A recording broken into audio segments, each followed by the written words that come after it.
Yo, what's going on, guys? It's Jack and welcome back to another video. And in this one I wanted to talk about my biggest fear with Black Ops 4, and you may or may not be surprised as to what that is because I've kind of hinted at it in previous videos, but I wanted to go a little bit more in depth in that because it really does make the biggest difference in the world, and the word of mouth actually makes the biggest difference in the world.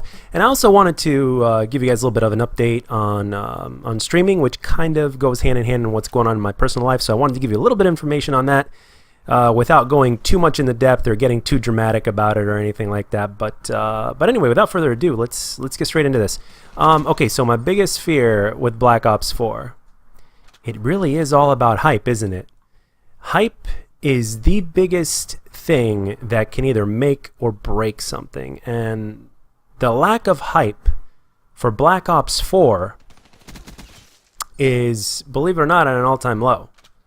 Like, I saw a NetDuma post earlier on Twitter to where they had a little poll that said, which aspect of Black Ops 4 are you hyped about the most? And they were talking about and the four choices were zombies, traditional multiplayer, blackout, or I'm not interested. And most of the votes, it was about close to 400 people or something like that, most of the votes had voted I'm not interested. So it really just goes to show you, I mean, and it's also the fact that they got so much backlash for the way they're handling their deal, the way Activision has decided to handle the DLC with the Black Ops Pass. But we got to also remember about last year with COD World War II.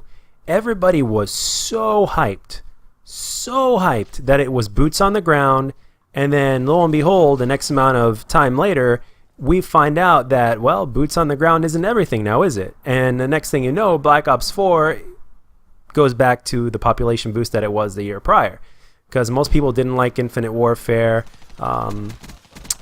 A lot of people didn't dig Advanced Warfare, and COD World War II seemed to do just fine in the beginning, and then shortly after that, most people just really didn't like it. So, which absolutely sucks. But COD World War II got extremely popular because, and it made really good sales, simply because of the fact that it was hyped.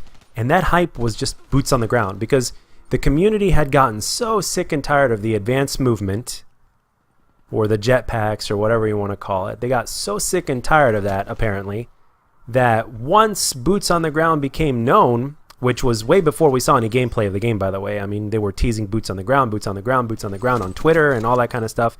YouTubers were making videos about it, including myself and my speculation as well. So it was promoted before we even got our hands on it, before the beta, before anything else. It was tremendously promoted, and on top of that, we also had the fact that it wasn't going to be, you know, futuristic. It was going to take place back in World War II.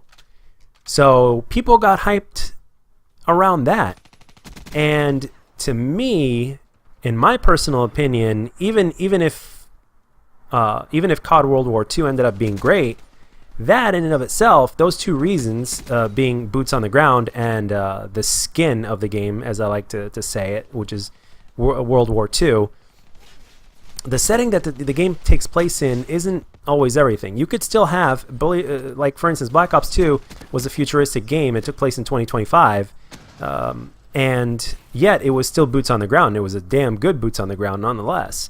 So that's kind of some proof in the pudding right there. I mean, it doesn't really need to be. It could still be a futuristic game and still be boots on the ground, still be great. And at the same time, vice versa. A game can still be great and have advanced movement and not be too crazy futuristic. Like, for instance, this one here. I mean, in all honesty, in the way the game is built and the way it looks and all that, it really just doesn't look too crazy futuristic to me, obviously. And I don't think it's meant to be either. And the jetpacks are, you know, they're in there. You got your wall running in there too, but it's not as crazy as it was, for instance, in Advanced Warfare. It was a little bit more chaotic in Advanced Warfare, a little bit more extreme. So, but yeah, the thing is, you could still play this game boots on the ground and still succeed.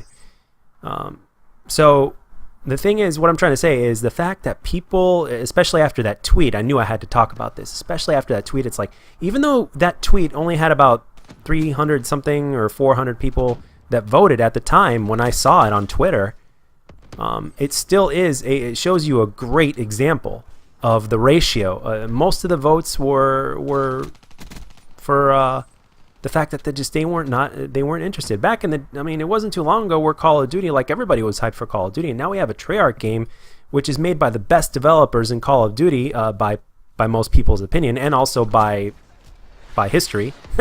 History has shown that Treyarch really are the best out of the 3 developers as of now. We're getting a lack of hype, and holy shit, it really opens your eyes. I mean, this is not new. I know we know now that hype is at an all-time low, but it just seems to like get the lack of hype seems to be increasing, and I'm starting to worry about the game, because the fact is that it could be a great game. It could be the best Call of Duty since Black Ops 2. It could be better than this game here. It could be better than Black Ops 3. It could be the best game since Black Ops 2.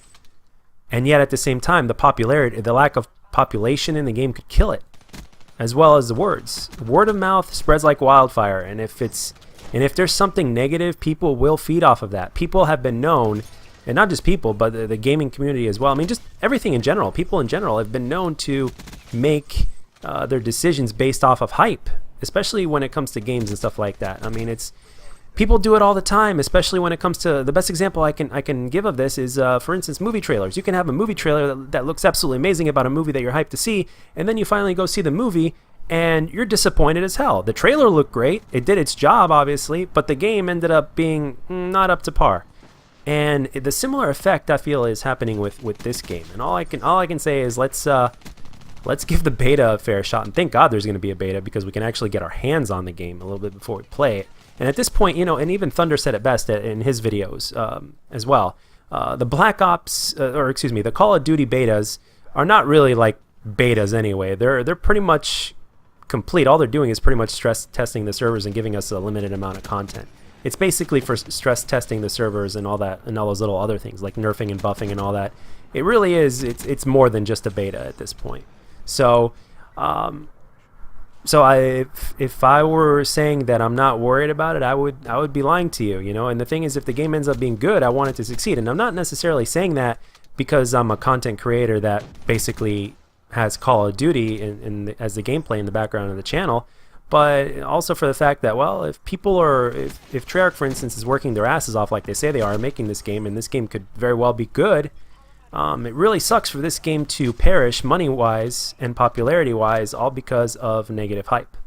So I think right now, at this point, we should just keep an open mind and see what happens, and then we can base our decisions off of the beta, because there are people out there. For instance, again, history repeats itself again. With COD World War II, after the beta, people really did think that basically the game was not going to be up to par. And I guess deep down in the back of their minds, the community was hoping that it would have been much more than what they had shown or given us in the beta. But like I just said, Thunder really hit the nail on the head, in my opinion, and that is the fact that Call of Duty betas are not really just betas. They're just a piece of the complete game, and all they're doing is basically stress testing the servers. It's not like the game is incomplete. I mean, the game is coming out 2 months or so. Less than 2 months after we get the beta or something like that, or let's just say 2 months actually. 2 months after the beta finishes. I mean, it's basically going to be nerfs, buffs, and a couple of bug fixes here and there, and stress testing the servers. That's all it is, really. I remember back during Halo 5, the beta came out like a year and a half before the game even came out. So, and for other games as well, the beta times that and it's also the fact that they don't even excuse me. They also don't even, the betas don't really last long for Call of Duty either. So that's, if you think about it, if you read between the lines, that's more proof right there on what I was just mentioning. And, I mean, if I remember, I've seen betas in games last for 3 weeks or even longer than that. Some games are still in beta. Like Fortnite is said to still be beta, but it's absolutely amazing how far it's come. But you guys get the point here, and those are the combinations of my biggest fears for this game. And a little bit on streaming, a little bit about streaming. You guys are going to be watching me make a lot more videos consistently for the time being. as well as streaming all sorts of different times. But at the same time, I'm still kind of working around a schedule, and even though that schedule isn't exactly what it was, there are still things that need to be done, not just like projects around the house and all that kind of stuff, because as of right now, I'm not going to get too much into depth, but as of right now, I'm actually unemployed. Long story short, I quit my job, and I quit it for many good reasons, and the biggest reason is because the job became so frustrating at the point to where I was becoming angry to a level that is definitely not healthy. So, and I'll leave you guys to it at that. It was definitely not healthy, and in order to keep myself from making it even worse, and not only that, to keep myself from making an even bigger mistake, I just said, screw it, I'm out.